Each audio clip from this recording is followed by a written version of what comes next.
تو صحابہ کرام خیال کرتے تھے امام کی بد دعا سے بچیے، جس دن امام صاحب بد دعا کر دیں گے آپ کہیں کے نہیں رہیں گے۔ حدیث صحیح بخاری کتاب الاذان حدیث نمبر 755۔ جابر بن سمرہ بیان کرتے ہیں رضی اللہ تعالیٰ عنہ کہ سعد بن وقاص رضی اللہ تعالیٰ عنہ کوفہ کے گورنر تھے۔ ایک آدمی نے الزام لگا دیا کہ ان کو نماز پڑھانا نہیں آتا۔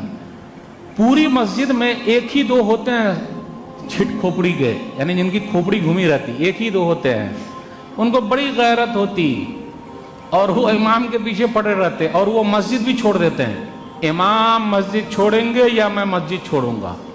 اور ہر جگہ ایسے لوگ مل جاتے ہیں، امام کو ہٹاتے کہ نہیں ہٹاتے، ورنہ میں مسجد کو نہیں آؤں گا۔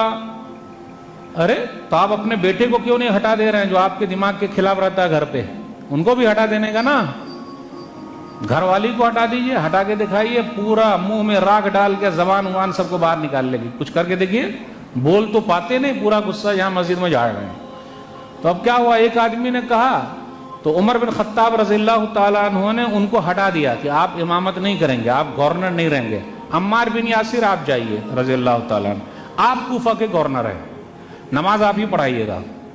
اس کے بعد ایک کمیٹی بیٹھائی، جب کمیٹی بیٹھائی تو سب لوگ ڈھونڈ ڈھونڈ کے پوچھے، سب لوگ گھوم گھوم کے پوچھے ارے ان کو نماز پڑھانا نہیں آتا کیا سعد بن وقاص رضی اللہ تعالیٰ عنہ کو؟ تو ایک آدمی کھڑا ہوا جس کا نام اسامہ بن قتادہ تھا، وہ کھڑا ہوا اور کہا کہ یہ تو اچھی طرح نماز پڑھانا بھی نہیں جانتے، انصاف بھی نہیں کرتے، جہاد کے لیے بھی نہیں جاتے۔ الزام لگایا، تہمت لگانا، الزام لگانا ایک ہی دو لوگوں کی طرف سے ہوتا، بقیہ سب لوگ چاہتے امام صاحب رہیں، لیکن ایک ہی دو لوگ صرف بولے نہیں امام صاحب نہیں رہیں گے۔ اس کے بعد کیا ہوا، سعد بن وقاص رضی اللہ تعالیٰ عنہ، سعد بن وقاص رضی اللہ تعالیٰ عنہ کھڑے ہو گئے۔ سعد بن وقاص رضی اللہ تعالیٰ عنہ وہی صحابی ہیں کہ جو دعا کر دے اللہ قبول کر لے۔ آپ وہ کھڑے ہو گئے، اللہم ان کان عبدک ھذا کاذبا قام ریاء وسمتا فاتل عمرہ واتل فقرہ وعرضہ بالفتن۔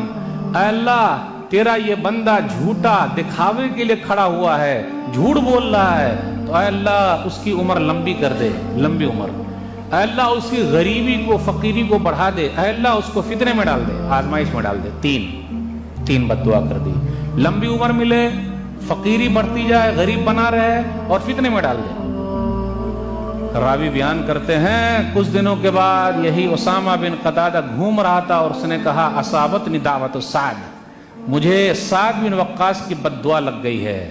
اور بد دعا جب لگی تو راوی بیان کرتے ہیں عبد الملک کہ یہ اتنی عمر والا ہو گیا، اتنا بوڑھا ہو گیا، یہ جو بھاؤں ہے نا بھاؤں، یہ بھاؤں کے بال سفید ہو کر پورے آنکھ پر گرنے لگے،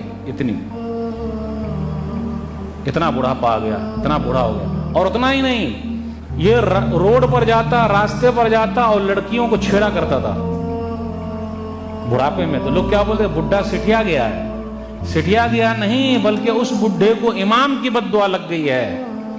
یہ حدیث میں نے ایک جگہ بیان کی تو ایک آدمی آیا اور کہا مولوی صاحب مجھے بھی امام صاحب سے جھگڑا ہے۔ تو میں بولا تو اب کیا کرنا ہے؟ تو بولا اس کا حل آسان ہے، امام صاحب موجود ہیں، مل لیجئے۔ 2 جگہ پہ ایسا ہوا ہے، تو واقعی ان کی دوستی ہو گئی، ملے، روئے کہ اگر وہ بد دعا کر دیں گے تو ہماری سب سمپتی خراب ہو جائے۔